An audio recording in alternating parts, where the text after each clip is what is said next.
Hello, Mr. Hendricks. So this is take like 6 for video number 1 for some reason. Video number 2, I was able to knock that out. Video number 1, I keep messing up, but it's okay. So let's get started. What we will be doing is our quadrant streak on a plate. And we know that this is used so that we can isolate bacteria on a plate and see how it grows. So to do so, I do have the following items. Oh, and before starting, I have on my gloves. I have on a mask. Well, I don't have on a mask because my phone, for some reason, can't hear me with it on. But I have my gloves on. I've already cleaned my area. This is going to be my burner, my water bottle. I have the wet wipes holding my loop. And that's just for it to sit right for right now. And I'm going to move that out the way. And then I have in my candle, an actual candle, I have my bacteria, and hold it by the glass. It already has my label on it just to save time in the video. Initials, SAM, date 10/13/21. It is labeled E. coli. It does have the TSB, the tropic soil broth. I'll place that back in the candle holders who are using it. And then right here is going to be my plate. And let me back it on up. Like you mentioned in your video, I did the same thing. I only had construction paper. I didn't have cardstock. And I did have little scotch tape that I could use to show the lid and the difference. So that's what I'm using. Oh yes, and to save time in the video purposes, don't want to open this up, but I did label my things around the edges already. So I have my initials, the dates, the type of bacteria, the E. coli, and the TSB. So let's get started. To get started, here goes our burner right here.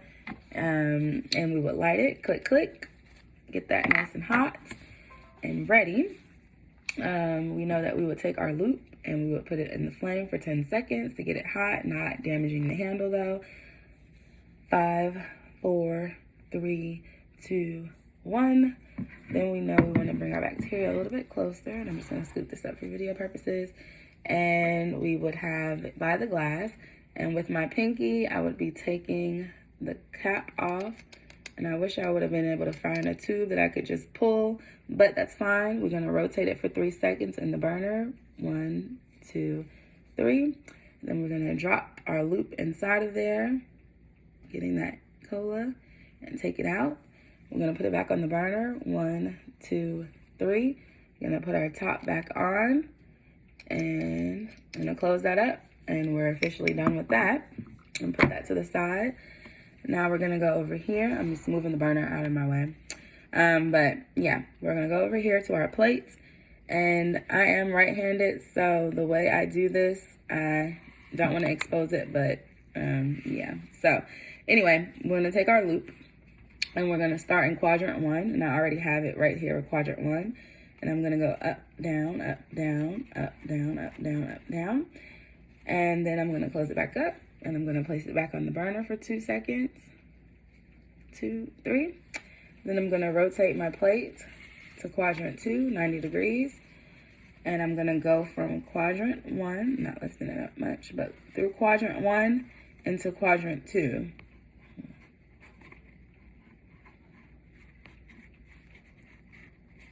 All right, and I'm going to close that back and I'm going to put it back in the burner. 2 seconds. I'm going to rotate my plate again to quadrant 3. Before going into quadrant 3, I'm going to drag it out of quadrant 2 and into quadrant 3 as much as I can without lifting it. All right, close that back up, put it back on the burner for our last quadrant, which will be quadrant 4. 1, 2. I'm going to rotate it again 90 degrees to get to quadrant 4. And then I'm going to go in through 3, zigzag it. And then we know in quadrant 4, the bacteria should start spreading out into pieces. And then that will be out with that. And more important, before I do anything else, I am going to take my loop and put it back in the fire for 10 seconds. 2, 3, 4, 7, 8, 9, 10. I am just going to sit it on top of the thing to get it out the way. And I know this is for video purposes, but we would never expose the plate like that, but I know I just want to show what mine looks like. So I'm going to just remove the lid. And then here's what I have. My quadrant 1 is perpendicular to 2, which is perpendicular to 3, and then 4, and then you see the bacteria starting to spread. So yeah, and I can post a picture at the end of my video to show that, but yeah, just put that back up there. But yes, and before I even do on all of that, geez Louise, take it back. So turn my burner off. But yes, turn my burner off, and I will put a disclaimer, turn my burner off before showing you that. But yes, yeah, but that's all I have. Thank you. Oh, and I'll remove my gloves and sanitize and get everything back where it was. But yes, thank you.